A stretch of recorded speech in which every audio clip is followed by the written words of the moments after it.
as my final DHPT video.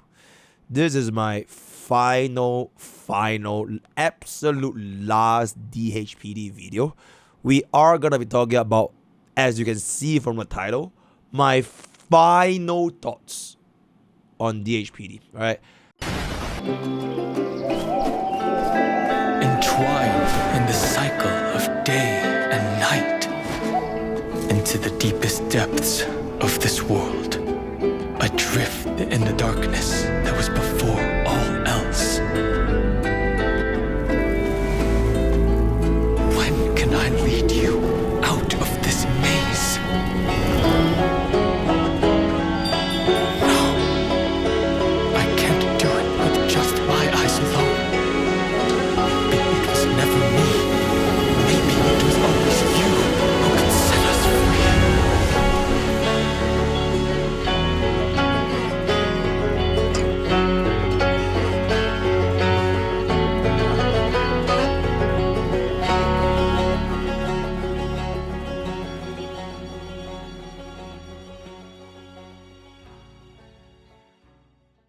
A little bit of a resume, if I can say so myself.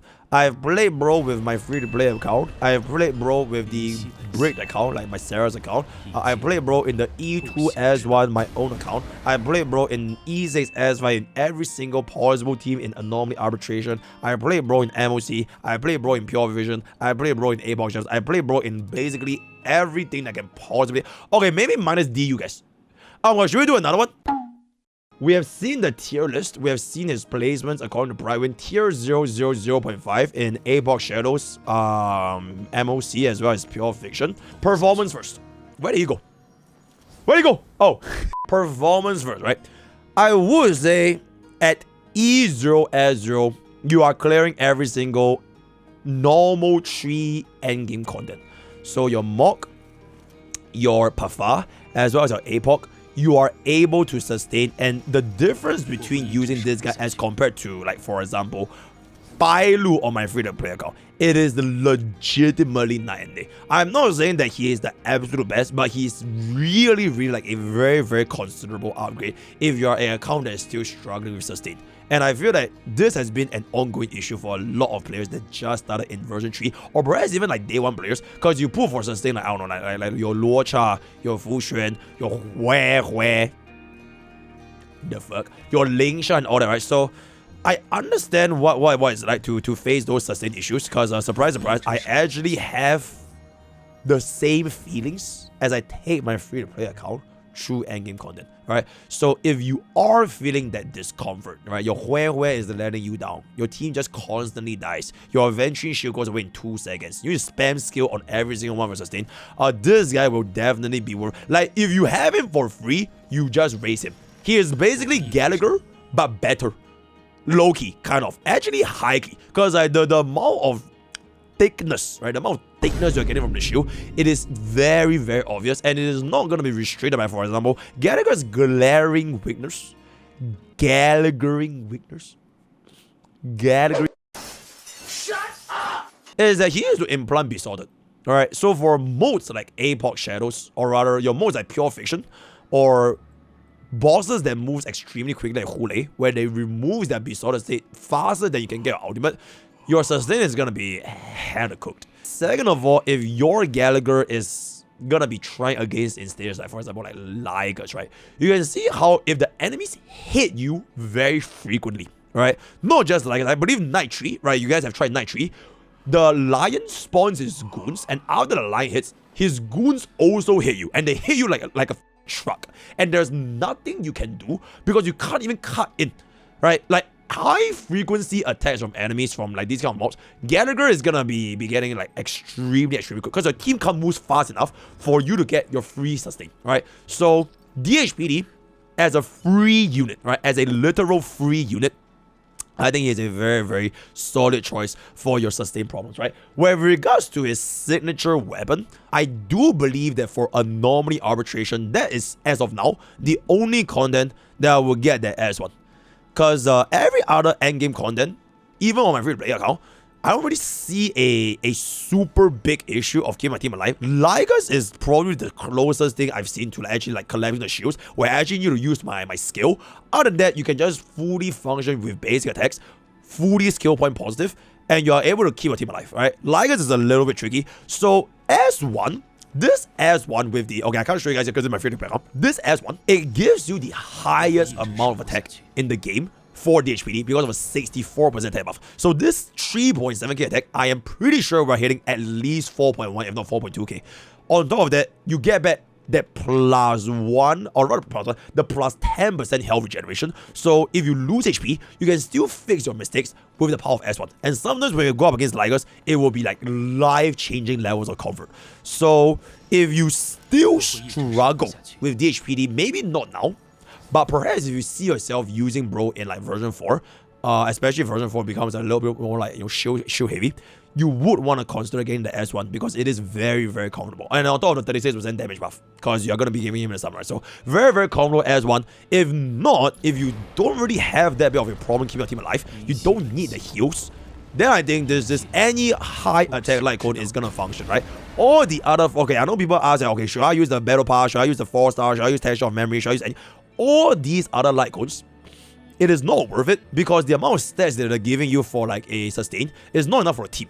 Like texture of memories, it keeps bro alive, but it's not for himself. This high attack light codes, right? It doesn't have to be Himiko, right? If you have Akron, right, it has 600 attack plus.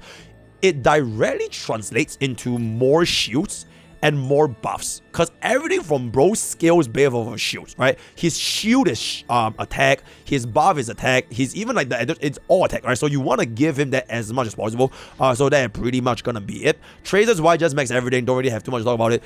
Relics wise, also not too much to talk about it. You can check out, I built a world's best DHPD right here, bada boom, bada bing, bada bang. Okay, Eidolons. It sounds very privileged to say you don't need the E2, because I have played with E2, and I have played with E0, but I swear you don't need this E2, right? This E2 is hella comfortable, but the reason why I say you don't need to pull E2, first of all, it's a sustained E2, right? This is a sustained E2, so cost for cost, you are investing the exact same number of strategies in a sustain as compared to, for example, a E2 DPS or an E2 support. For example, if you ask me to E2 DHPT or E2 Final, I will E2 Final any day. I will E2 Castris any day. I will E2 Herda any day. So as good as this is, yeah, as good as comfortable as bro's E2 is, I really think there are better things to spend your strategies on. So for example, let's just say Cyrene, right? She's gonna be a coming unit in 3.7, right? Let's say Cyrene's E2 is gonna be absolutely bastard. We're gonna know Cyrene's key in less than, I think, 10 days, because we're gonna be getting a live stream very soon and we're gonna get early access. So when that rolls around, if her E2 is absolutely bastard, as good as this is, right? As good as this is, you need to allocate your strategies at a better position. And for me, you are at the end of the day playing Honkai support real. It's not Honkai DPS real.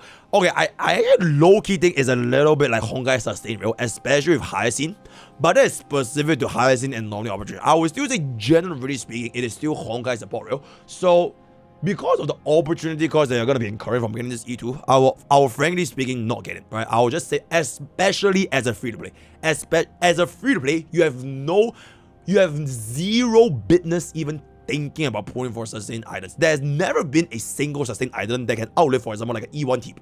For the price of a E2, you can literally get a E1 tip plus one more unit.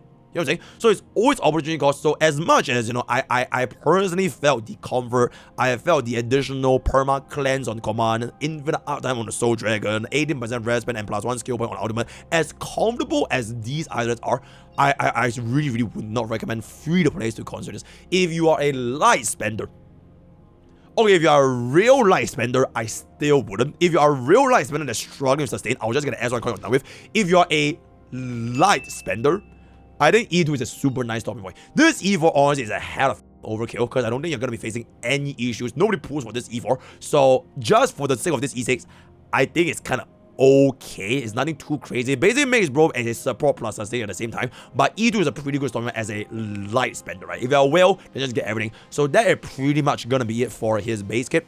Okay.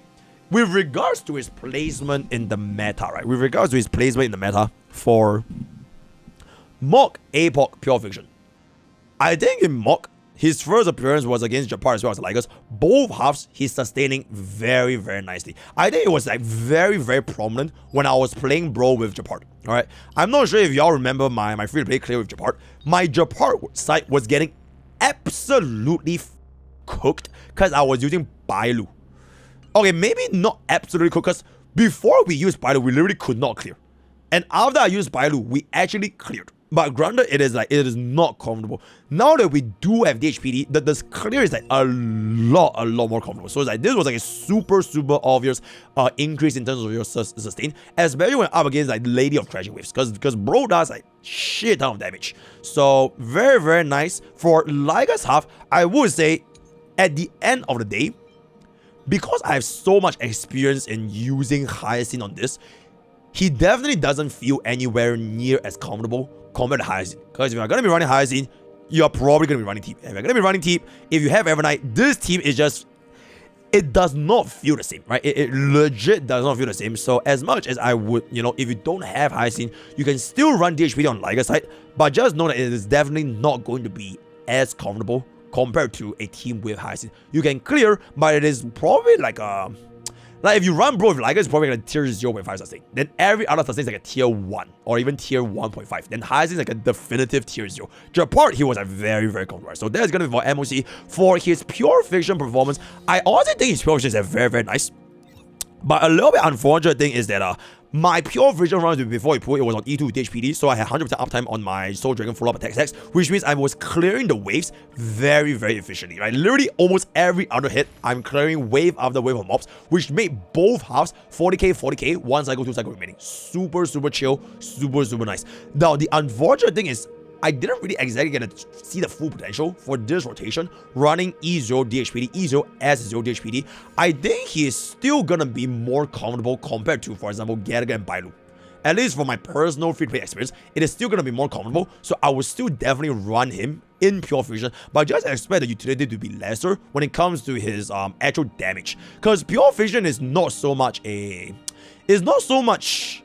sustain check, because the mobs don't really hit you as hard as compared to MOC or even to a certain extent Apocalyptic Shadow, right? Pure Fusion is pretty okay. You just kind of want to clear the mobs as fast as possible. So with that regard, you could just still stick with the older sustains and you will still clear Pure Fusion just fine. So I would say that is gonna be pretty okay at tier 2. And also, yeah, there was this thing with the Primary's placement for bro in tier 0.5 in Pure Fusion was because Hyacine was too strong, right? Hyacine was too strong as a E0 sustain in Pure Fiction, which I think is completely right. In any halves, first half, second half, third half, whatever half it's gonna be, if you run this team with Teep, basically the tricycle, you are pretty much gonna be having 0 issues. And I still don't really believe that DHPD is gonna be on a similar caliber. Like, both of them are version 3 sustains, right? They are both version 3 sustains. He is definitely better. Like, he sustains more comfortably than version 2 and version 1 sustains. But if you compare both this guy and this girl, Hyacine's team just feels way more complete because we do have the inclusion of Teep. And if you are running bro with like Evernight or Castris, you can really feel like this is just like way like coherently as an entire archetype. This feels way more. But DHPD doesn't really have a exact must-have team. So for example, right, I know there are like sentiments where you have to run bro with Sunday. He's unplayable without Sunday. No, I don't really care whether I run bro with Sunday or without Sunday, because I can run bro in, like, for example, in a setup with a Nexa and D-Herda. A Nexa, D-Herda, Teep, and DHPD, completely fine. You run DOT, completely fine. You run anything with Sunday, you do get the benefit of 80% damage buff as well as the banana set, right? And if you're going to be running the S1, you get a 36% damage buff as well. But without Sunday, it is not game changing. It's like Teep without Hyacine, or rather Hyacine without Teep, it feels way worse than DHPD without Sunday. So I don't think he is as bound to Sunday as what you would think. So for the question of whether or not you must pull Sunday for bro, absolutely not. I really don't think he's gonna be tied to Sunday at all. He just feels like a very solid general purpose sustain that's able to get the job done. If you have Sunday, for a hyper carry, great. If you're still gonna be running bro and a dual DPS like your full up attack team, right? You're gonna be running like Facial, Robin, Cypher, your DOT, your Diola Anexa, all these teams without Sunday, he still functions completely fine. So a lot more flexible in that sense, but Hyacine really wants to pair up with the team, right? So that is gonna be that. We're just gonna talk about one last 7 over here, and that is gonna be future. The future prospects, right? This is gonna be the future prospects. Oh wait, before we one last thing, wait. I'm close. I'm so sorry, editor. Apocalyptic Shadows. I'll be real. Nobody should be using this as a benchmark. So this guy. So for this current Apoc, I unfortunately can't see its other half. I did test bro with Cocolia, which turns out to be as good as what you would expect to be, right? He keeps the team alive. The shield prevents you from getting the hit. There's a lot of Ice Pillar AoE. He's going to suck everything up. A lot of free energy from the Ice Pillars. If you're going to be running Final, you're going to be getting physical weakness as well. If you're going to be running Anexa, you're going to be getting physical weakness as well. I feel like if bro does not have the right element against, for example, in Cocolia's case, if she doesn't have a physical weakness, his utility is not going to be as strong because you can't do any toughness or damage, right? Because his ultimate, his basic attack, and his dragon follow-up attacks, they all deal toughness or damage. So in an environment where you don't get physical weakness with either a Nexa or Finon, you are probably not going to be seeing as much utility because his actual damage himself is not going to be that crazy. It is going to be a lot more ideal if you are able to get that physical weakness slap back up in there, right? So that is gonna be there for Apocalyptic Shadow. Unfortunately, we can't really see as much because we didn't really see a specific unit straight up with a physical weakness. So that is gonna be that. And lastly, Anomaly Arbitration. Before we talk about his future prospects, I am gonna be blunt. Anomaly Arbitration is a horrible mode to use it as a benchmark for how your unit performs. Is that Anomaly Arbitration is a tree. And DHPT and all the others, as in they're not Hyacine, they're like fish. They're probably not going to climb the tree very well. It is just super restrictive. The most restrictive endgame, which, you know, to each their own. You know, you can enjoy it, you can hate it. HSR is not all that kind of stuff. I think I have like an Anomaly Arbitration thoughts video. I don't know when's my editor going to post that up, but that's going to be that. For DHPT, unfortunately, it is still going to be very difficult for non-Caceres Hyacine teams to clear. It is still, you can still get yourself the 1-star clear. I think we have seen a couple of finals getting a 1-star clear. Maybe D-Herda and Neza can also clear. Archer also maybe. But all these other team comps, you definitely need like either way better relics, way better Eidolons, way better Synergy Icons, or just like play like way better, right?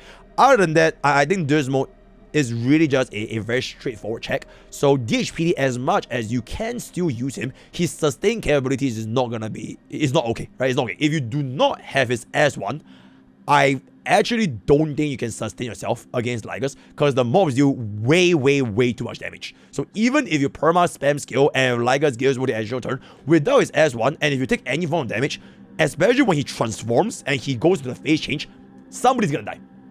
Right, somebody's definitely gonna die. So, and then what? For night 1, 2, and 3 is a lot more manageable. Ligers himself is at the PNS, but for night 1, 2, and 3, all these you can pretty much low-key, high-key kind of use on Nexa. Right? You want to use on any of these sides, he can keep your team alive. Ideally, I would actually use with because Night 3 is a little bit scary, right? This guy is the one that actually hits you the hardest. These two are a little bit more gimmicky, so the sustained pressure is not as high. So if you have a 3 team and your Night 3 is facing problems because you skip Hyacine and you don't have a proper team tree, this DHPT for Night 3 is going to be the guy. Because all these other two is not as high of a sustained pressure. Like this guy can use Gallagher and this guy can kind of use like anyone to do, right? So that's going to be the Night. And finally, I can get into the last aspect. And that's going to be his future prospect. Now, I was talking about this with my chat a little bit just now. I was yapping, which is, I personally feel HSR runs on like a form. It runs like a clock, right? It will always go around, and what comes will eventually go, and what rises will eventually have to fall down, right? We have seen it in version 1. We have seen it in version 2. And now I know version 3 is looking at, oh my god, Hyacine is inevitable. It's Hyacine Star Rail, right? It's Hyacine Star Rail. Everybody is running Caceres. Everybody running HP, right? I firmly believe by version 4, HP will no longer be the gimmick. It's the exact same thing as Super Rig. It's the exact same thing as DOT. Exact same thing as your version 1 hyper carry single target crit DPS. All these things will eventually go. And version 4 will come up with another brand new, not unit, but a brand new archetype. And when that archetype rolls around, my personal thoughts is just like, Hyacine has been so dominant as a HP scaling sustain. Bro is like a complete opposite because it's a shielding sustain. Right? And if they want to make an environment to shield a new archetype, how do they make it anti-shield for the older archetype? So for example, this version, Super Break gets cooked with increased toughness bar, higher speed enemies. You literally cannot keep them in place during their weakness broken state, and generally just a shit ton of HP. So even after you break them, you are not killing them in that one rotation with Firefly, Boot Hill, or Wrap Up, right? So they will definitely make ways to make the previous versions less appealing and make the current version more appealing. This is not so much DHPD, but it's just general like gacha business, right? Because you know business is business. So I think what's gonna happen in version 4 is that right now everybody's addicted to Hyacine. Everybody loves Hyacine. We all love Iga. Sustain, super chill, super nice. But eventually version 4 is gonna roll around, and they develop a environment in which you can't really make use of Iga as you once could back in version 3. That's when the other side of the sustain is gonna rise up, right? And DHPT with his shields low-key feels like the most obvious choice, because at least if they were to move away from Iga and the players are like angry, you know, then at least devs will be like, oh yeah, you have a free DHPT, use him. It's like the same shit as back then. People refuse to play Super Rig because they want to play Aggro or whatever.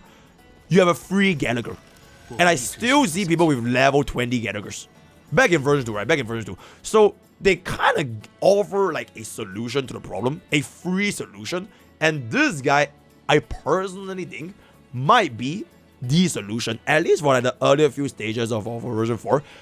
But eventually, version 4 is also going to have a sustain. Alright, just like how version 3 has a sustain, version 2 has a sustain, version 4 will also have a sustain.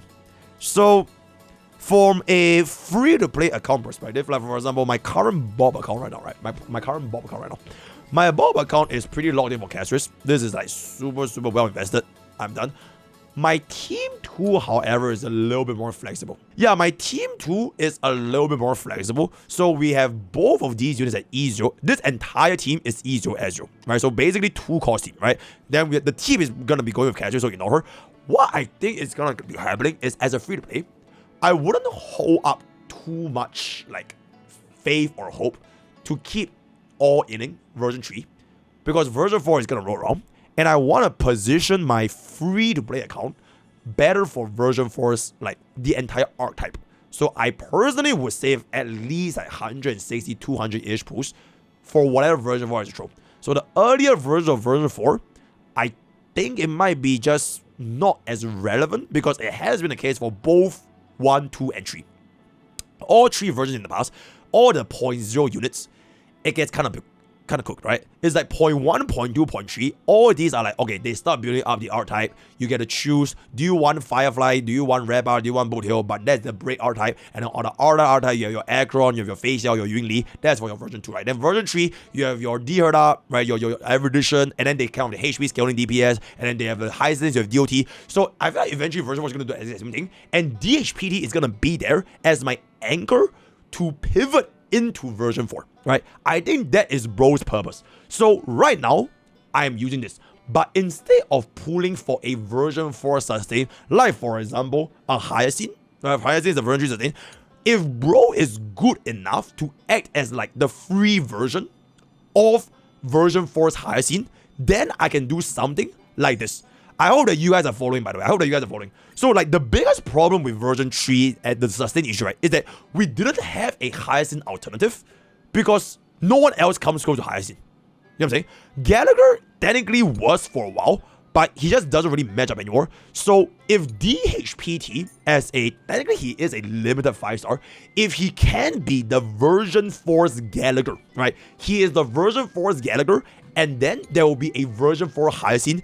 If he can do version 4 Hyacine's job enough for the next archetype, then I can just purely focus on my support, on my DPS. So DPS, support, DPS, whatever it's gonna be, that's when I can have one less member to focus on. So eventually what I think is gonna happen is we get ourselves a sustain over here, we get ourselves a good enough support, right? A good support, because most of the supports, they usually have a super good archetype. And then whatever DPS that is like the most usually anniversary unit, that's when like I think it will be a very, very good position for my free to pick out. Unfortunately, I don't really know what a version 4 Hyacine is gonna be, because I don't know what version 4 is gonna be, the whole archetype, right? So if version 4's Hyacine is gonna be way better than DHPD, right? I'm talking like Hyacine is way better than Gallagher, and you physically could not clear with DHPD, then I think bro's purpose is gonna be a little bit cooked. Is that you got this free unit, but because he was given in a time where version 3 is ending and we're already going to version 4. Gallagher was given for free almost at the start of version 2. So like he had a super long lifespan, right? And by the time version 3 was around, you can't really feel, you have a very big window between Gallagher and Hyacine. But because we got bro so late at the end of version 3, I don't really know if he can actually hold up to what's coming in version 4. So I hope that he can be the version 4 Gallagher. So I'm gonna pretend that we got a version 4 free sustain alternative, but we just got it a little bit early, right? So that's just my Cobium. Then we'll just see how it rolls. Other than that, in terms of like Cyrene, in terms of 3.8, so version 4, I don't really know what's happening. New live stream is gonna be coming in, I believe, next Friday. Yeah, literally next Friday, 24th is gonna be a new live stream. So we're finally gonna look at what Cyrene's kit has to offer. So hopefully this video, I really like this like future discussion video, because I have to like theorycraft and like what could be happening and what to prove for, especially on like, now that I have a free-to-play account. I think it's very, very interesting. So let me know what you guys think in the comments below, because this is my final DHPD video. What of the day is gonna be? If you laugh, join to use code for 10% give us ups. All the best about you.